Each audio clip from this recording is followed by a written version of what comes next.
بسم اللہ الرحمن الرحیم، الصلاۃ والسلام علیک یا سیدی یا رسول اللہ، الصلاۃ والسلام علیک یا سیدی یا حبیب اللہ، السلام علیکم ورحمۃ اللہ وبرکاتہ۔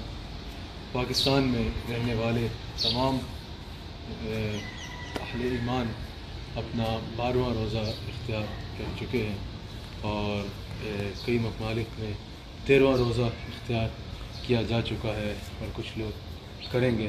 اللہ تعالیٰ ہم سب کے روزوں کو اپنی بارگاہ میں قبول فرمائے۔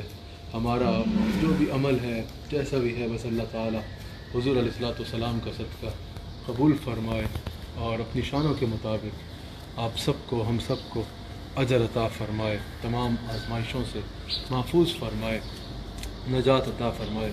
ناظرین، رمضان مبارک کا دوسرا عشرہ کا آغاز ہو چکا ہے، رحمت کا عشرہ گزر گیا، دوسرا عشرہ مغفرت کا عشرہ شروع ہو گیا۔ رمضان مبارک آ رہا ہوتا ہے، ایک شور ہوتا ہے کہ ماہ رمضان آ رہا ہے، ماہ رمضان آ گیا ہے، لیکن پھر یہ تیزی کے ساتھ گزرتا ہے، لمحات کی قدر کریں۔ ہم لوگ سمجھتے ہیں کہ ابھی طویل زندگی پڑی ہے، ابھی جوانی بچپنا ہے تو انتظار ہوتا ہے ابھی تو جوانی آنی ہے، جوانی آتی ہے تو ابھی تو مزید جوانی آنی ہے، پھر بڑھاپا آنا ہے، بڑھاپے میں جا کے بھی احساس نہیں ہوتا، پھر پتہ نہیں کس چیزوں کا انتظار کرتے ہیں۔ لمحات کی، وقت کی قدر جانیے۔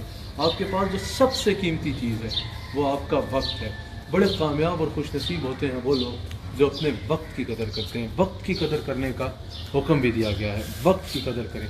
کتنے ایسے لوگ تھے، کتنے ایسے نوجوان بھی تھے جو پچھلے سال ہم میں موجود تھے لیکن اس سال ہم میں موجود نہیں ہیں۔ میں بھی اپنے کچھ سنگیوں کو، نوجوان سنگیوں کو یاد کر رہا تھا جو پچھلے سال سحریوں میں، رمضان المبارک میں ہمارے ساتھ موجود ہوتے تھے لیکن اس وقت وہ ہمارے ساتھ موجود نہیں ہیں۔ ہمارے بہت اچھے دوست یوسف میمن صاحب ہر سال رمضان المبارک میں ساتھ ہوتے تھے، پچھلے برس بھی مدینہ منورہ کے ہمارے رمضان کے ساتھی تھے، مدینہ منورہ میں رمضان شریف میں ہمارے ساتھ تھے، لیکن اس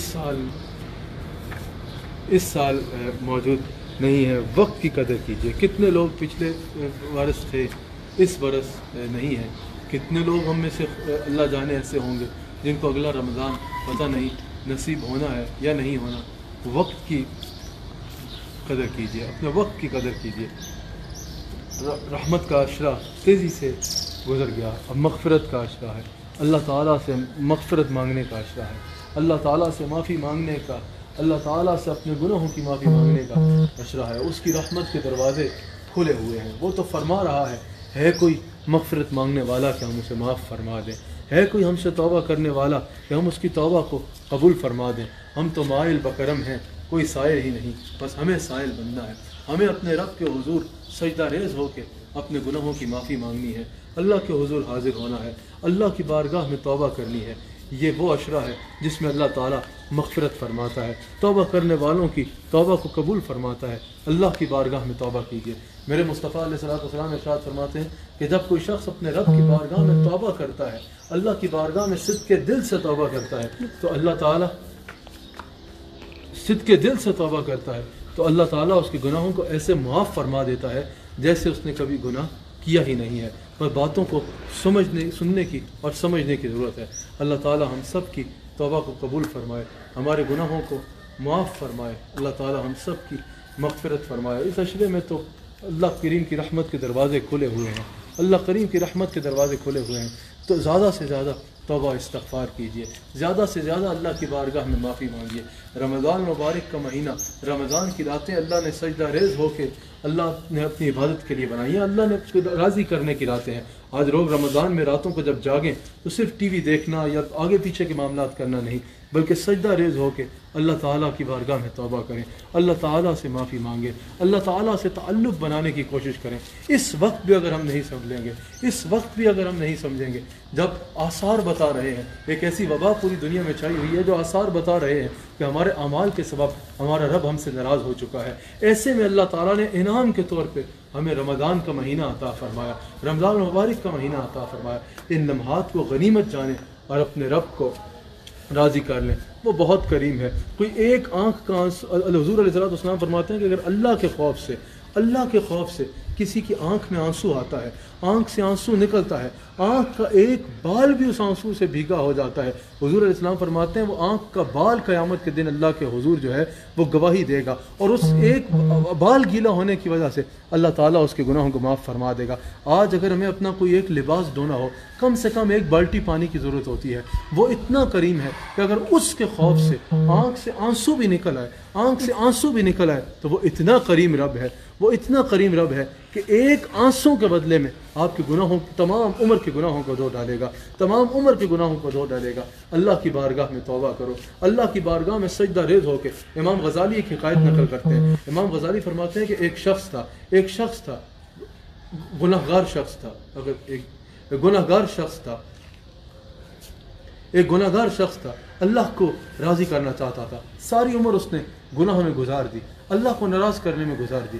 ایک دن خیال آیا کہ میں اپنے رب کو راضی کروں، میں احتساب ذات کروں، اپنے رب کو راضی کرنے کی کوشش کروں۔ اس نے ایک رجسٹر خریدا اور یہ سوچ کے خریدا کہ میں اس پہ اپنے گناہوں کو لکھوں گا اور جتنے بھی گناہ ہوئے کچھ دن بعد دیکھوں گا اور ان گناہوں کو چھوڑنے کی کوشش کروں گا۔ میں جب کوئی گناہ کروں گا تو اس کو لکھ لیا کروں گا۔ اس نے رجسٹر پہ گناہ لکھنا شروع کیے، کچھ دن گزرے کہ اس نے گناہ لکھنے کے لیے رجسٹر کھولا تو اتنے گناہ وہ لکھ چکا تھا کہ اس کا وہ رجسٹر بھر گیا، اس پہ کوئی گناہ لکھنے کی جگہ ہی نہیں رہی۔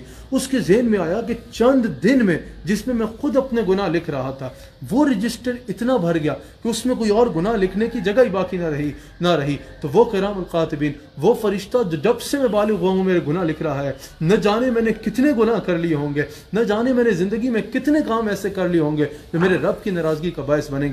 بس یہ خیال آیا، زار و قطار ہونا شروع ہو گیا، اللہ کے خوف سے کانپنا شروع ہو گیا۔ مصطفیٰ جان رحمت صلی اللہ علیہ وآلہ وسلم فرماتے ہیں جب کوئی اللہ کے خوف سے کانپتا ہے نا تو اس کے گناہ ایسے جھڑتے ہیں جیسے ٹہنی سے پتے جھڑتے ہیں، اور وہ کانپنا شروع ہو گیا اللہ کے خوف سے۔ ساری رات سجدہ ریز ہو کے روتا رہا، یا اللہ مجھے معاف فرما دے، یا اللہ مجھے معاف فرما دے، یا اللہ مجھے معاف فرما دے۔ یہ بات بیان کرنے والا کوئی عام آدمی نہیں ہے، امام غزالی بیان فرماتے ہیں جب سجدہ ریز ہو کے اٹھا، اللہ کی بارگاہ سے معافی مانگ کے اٹھا، اس نے پھر وہ رجسٹر کھولا تو دیکھا کہ اس پہ ایک چیز بھی نہیں لکھی تھی، بس پہلے صفحے پہ اتنا لکھا تھا کہ جس ندامت سے تو اللہ کی بارگاہ میں حاضر ہوا اور اللہ سے معافی مانگی، اللہ تعالیٰ تیرے تمام گناہوں کو معاف فرما چکا ہے۔ نہ صرف یہ کہ گناہوں کو معاف فرما چکا ہے بلکہ گناہوں کو نیکیوں میں بدل چکا ہے۔ حضرت ابراہیم علیہ السلام اللہ کا نام لے رہے ہیں، پکار رہے ہیں یا اللہ یا اللہ یا رحمان یا رحیم، کہتے کہتے ان کی زبان سے نکلا یا کریم العفو، اے معاف فرمانے والے کریم۔ جبریل امین حاضر ہوتے ہیں، عرض کرتے ہیں کہ آپ کا رب فرما رہا ہے، آپ نے مجھے کریم العفو فرمایا ہے، معاف فرمانے والا بادشاہ فرمایا ہے۔ آپ کو پتا ہے وہ کیسا کریم ہے، وہ کیسا معاف فرمانے والا ہے۔ حضرت ابراہیم علیہ السلام نے فرمایا جبریل بیان کرو۔ عرض کی کہ آپ کا رب فرما رہا ہے میں ایسا معاف فرمانے والا ہوں کہ اگر کوئی میری بارگاہ میں توبہ کرے میں اس کو معاف فرماتا ہوں، نہ صرف یہ کہ معاف فرماتا ہوں بلکہ اس کے گناہوں کو نیکیوں میں تبدیل کر دیتا ہوں۔ بس آخر میں اپنی بات کو سمیٹتا ہوں۔ حضرت ابو الحسن خرقانی رحمۃ اللہ تعالی علیہ ہمارے سلسلے کے بہت بڑے شیخ ہیں، اللہ تعالیٰ ان کے درجات کو بلند فرمائے۔ ان کی بارگاہ میں ایک دفعہ ابو علی سینا آئے، وہ اور شیخ بیان فرما رہے تھے کہ ہم کو بتانا ویسے ہر سلسلے میں، لیکن ہمارے نقشبندی سلسلے میں جو ہے وہ اللہ کا ذکر کرنے کا بہت کہا جاتا ہے، ذکر بالجہر بہت کیا جاتا ہے۔ تو وہ کہہ رہے تھے اللہ کا نام لیا کرو، اللہ کا ذکر کیا کرو، اللہ کا نام لینے سے ہی نا گناہ نیکیوں میں بدل جاتے ہیں۔ ابو علی سینا آیا، اس نے کہا کہ یہ آپ کیسی بات کر رہے ہیں، دوائی دیکھنے کا کیا فائدہ، دوائی تو کھانے کا فائدہ ہے۔ آپ نے فرمایا گدھے بیٹھ جاؤ۔ اس کے چہرے کا رنگ تبدیل ہو گیا۔ اس نے کہا کہ یہ آپ نے کیسی بات کر دی، میں اتنا میرے علم کے، میری باتوں کے، میرے فلسفے ہونے کے اتنے ہر جگہ چرچے ہیں، آپ نے مجھے گدھا کہہ دیا۔ آپ نے فرمایا بس معاف کرنا، تمہیں تکلیف دینا مقصود نہیں تھا، بس اتنا بتانا مقصود تھا۔ اگر گدھے کے نام میں اتنی تاثیر ہے کہ تمہارے چہرے کا رنگ بدل سکتا ہے تو اللہ کے نام میں اتنی تاثیر نہیں ہوگی کہ تمہارے گناہوں کو نیکیوں میں بدل ڈالے۔ ناظرین اکرام، بار بار یہ بات کرنے کا مقصد یہ ہے، بار بار جیسے میں نے آغاز میں کہا وقت کی قدر کریں۔ مسئلہ یہ ہے ہم نے سمجھا ہے کہ ابھی ہماری بڑی زندگی باقی ہے، یہ کرونا وائرس ایک وبا ہے، ایک ایسا جراثیم، ایک ایسی وبا، ایک ایسی بیماری جو جراثیم نظر بھی نہیں آتے.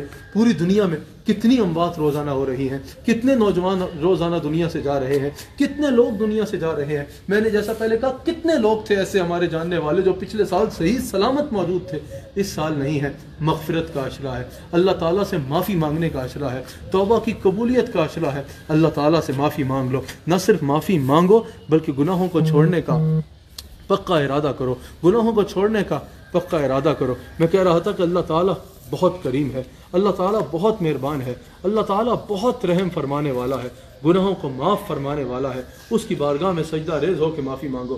وہ فرماتا ہے نبئ عبادی انی انا الغفور الرحیم, میرے حبیب علیہ السلام میرے بندوں کو بتا دیجئے میں بہت کریم ہوں, معاف فرمانے والا ہوں. آ جاؤ میری بارگاہ میں, نبئ عبادی انی انا الغفور الرحیم. کوئی گویا کہ کتنا بڑا گناہ گار بھی کیوں نہ ہو, آ جائے میری بارگاہ میں بہت کریم ہوں, اسے معاف فرما دوں گا. اور اللہ تعالیٰ سوال فرماتا ہے کہ کیا قرآن کریم میں, اے ایمان والو, کیا ایمان والوں پر ابھی وہ وقت نہیں آیا کہ ان کے دل خشیت الہی سے کانپ جائیں اور وہ اللہ سے توبہ کر لیں.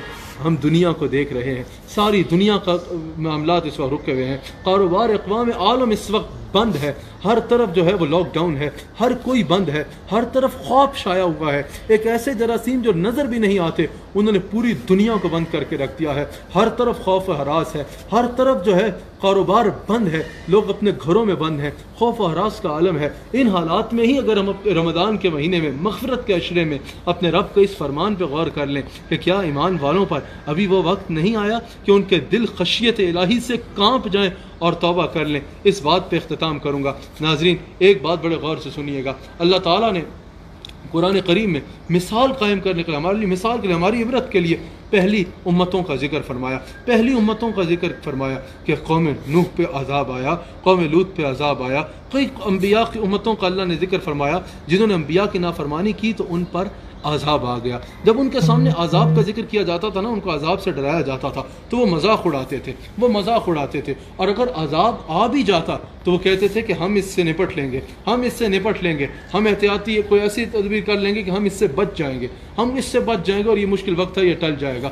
مثال کے طور پہ جب نوح علیہ السلام کی قوم پہ عذاب آنے لگا تو آپ نے جب آخری وقت میں فرمایا کہ آ جاؤ ابھی بھی کشتی میں سوار ہو جاؤ, تو کچھ لوگ کیا بولے, کچھ لوگوں نے کہا بھی ہم جو ہے اونچی پہاڑی پہ چلے جائیں گے اگر سیلاب تیز آ گیا, اگر یہ عذاب تیز آ گیا, ہم عذاب زیادہ ہو گیا, سیلاب تیز ہو گیا, زیادہ آ گیا, ہم اونچی پہاڑی پہ چڑھ کے جانے بچا لیں گے. انہوں نے عذاب کا مذاق اڑایا, اور اگر عذاب اللہ کی ناراضگی کے آثار نظر بھی آئے تو انہوں نے اس کو سنجیدہ نہ لیا. لیکن قوم یونس کا بھی ذکر آیا کہ جب ان میں گناہ اور نافرمانیاں حد سے زیادہ بڑھ گئی, آسمان سرخ ہو گیا, آگ برسنے لگی. آخری بار اللہ کے نبی نے خبردار کیا, دیکھو اللہ کی ناراضگی کے آثار دیکھ لو, آسمان سرخ ہو چکا ہے, اگر اب بھی توبہ نہ کی تو آسمان سے آگ برس پڑے گی. وہ فوراً سجدہ ریز ہو گئے, فوراً اللہ کی بارگاہ میں گر گئے اور کہا ہم معافی چاہتے ہیں, یا اللہ ہمیں معاف فرما دے, یا اللہ ہم رجوع کرتے ہیں, تو ہم سے ناراض نہ ہو, ہمیں معاف فرما دے. اب آپ کے اوپر ہے کہ ہم نے کس قوم کی مثال بننا ہے. ہم نے اس طرح ڈھیٹ ہو جانا ہے کہ بھئی کوئی بات نہیں, اگر اللہ ناراض بھی ہے یہ وقت نکل جائے گا, یا ہم نے توبہ کرنی ہے, ہمیں توبہ کرنے والوں میں ہونا ہے,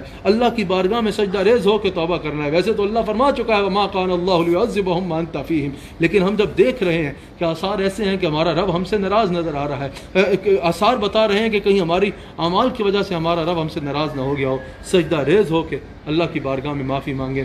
مغفرت کا عشرہ ہے, اس کو پکاریں, اس سے معافی مانگیں. کیسی تیزی سے رمضان گزر رہا ہے, رحمت کا عشرہ گزر گیا, یہ بھی گزر جائے گا. اگلا دوزخ سے نجات کا عشرہ ہے, تیزی سے اس مہینے نے گزر جانا ہے.